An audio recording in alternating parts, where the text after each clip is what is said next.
Shalom, kebenaran hari ini 19 Maret 2024 dengan tema mempersoalkan kekekalan. Bapak Ibu Saudara yang dikasihi oleh Tuhan, satu hal yang sungguh-sungguh menyedihkan dan mengerikan. Banyak orang sampai saat ini tidak mampu menghayati kekekalan. Bicara mengenai kekekalan dianggap omong kosong. Mungkin juga dianggap sarana menakut-nakuti orang, sehingga orang meremehkan atau melecehkan hal kekekalan itu. Kalau kita sebagai pendeta berbicara mengenai kekekalan, orang bisa berkata, ya dia memang pendeta. Pantaslah kalau ngomongnya surga terus. Padahal kita bicara mengenai kekekalan dan surga bukan karena kita pendeta, tetapi karena kekekalan memang adalah fakta. Fakta yang tidak bisa kita bantah. Bahkan semua orang tidak bisa membantahnya akan adanya kematian. Kematian bukan sesuatu yang bersifat mitos, melainkan itu adalah fakta. Kematian bukan mimpi, bukanlah ilusi, bukan halusinasi. Maka kekekalan juga adalah fakta. Terserah orang mau percaya atau tidak. Sebab banyak orang tidak mau percaya. Betapa mengerikan ketika seseorang menutup mata. Ternyata ia harus menghadapi kekekalan. Surga kekal atau neraka kekal. Kemuliaan kekal atau kehinaan kekal. Betapa mengerikan. Dan orang mulai berkata lagi, tetapi itu kan nanti, bukan sekarang. Mengapa harus kita bicarakan sekarang? Betul, tetapi nanti itu kapan? 10 tahun, 5 tahun, 3 tahun, 2 tahun, minggu depan, besok, atau hari ini? Bisa kapan saja, bukan? Tidak akan bisa terhindar. Maka mari kita menyadari hal kekekalan ini dan jauh-jauh hari mempersiapkannya. Seandainya kita masih hidup 15, 20, 30 tahun, 40 tahun, 50, 60 tahun ke depan, tetap harus dipersiapkan. Mengapa? Selain kita tidak tahu kapan kita meninggal, pengaruh dunia bisa membuat seseorang tidak pernah dapat diperbaiki lagi.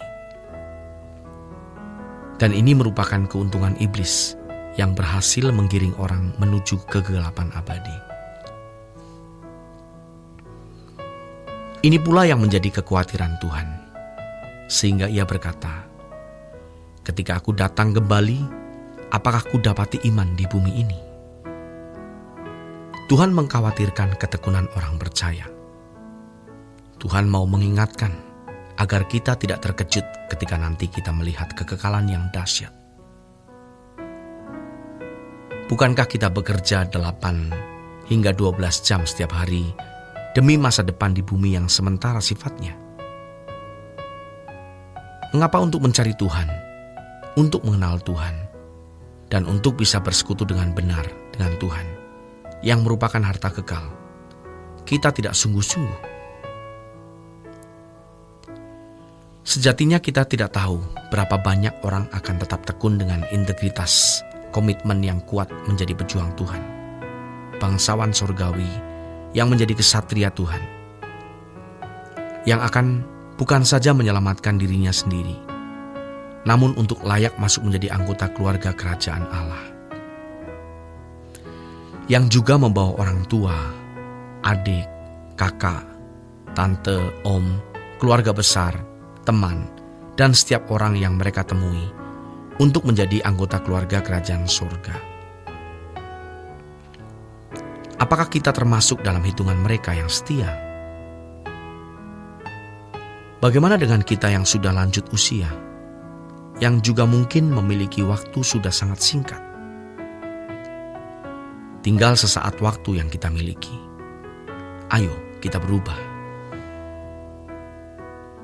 seperti Nuh yang berteriak-teriak mengajak orang masuk bahtera. Kita mengajak orang masuk bahtera, dan bahtera itu adalah Tuhan Yesus Kristus sendiri. Bagaimana kita hidup seperti Yesus hidup? Bagaimana kita memiliki kualitas hidup anak-anak Allah, seperti kualitas hidup yang dimiliki Tuhan Yesus?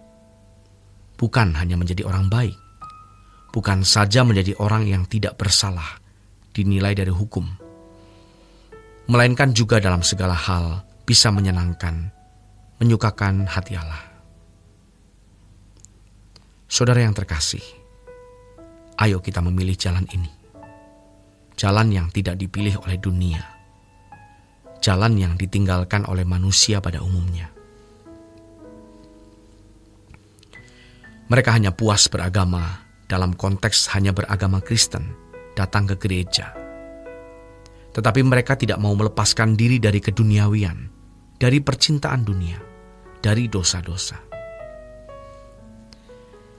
Sejatinya betapa mengerikan keadaan mereka kalau tidak bertobat. Oleh sebab itu, kita mau berubah. Kita memilih untuk mengikut Tuhan Yesus. Roh Kudus akan menuntun kita. Bapa di sorga akan mendidik kita. Bagaimana agar kita menjadi anak-anak Allah yang berkenan di hadapan Bapa di sorga. Demikian renungan pada hari ini. Tuhan memberkati.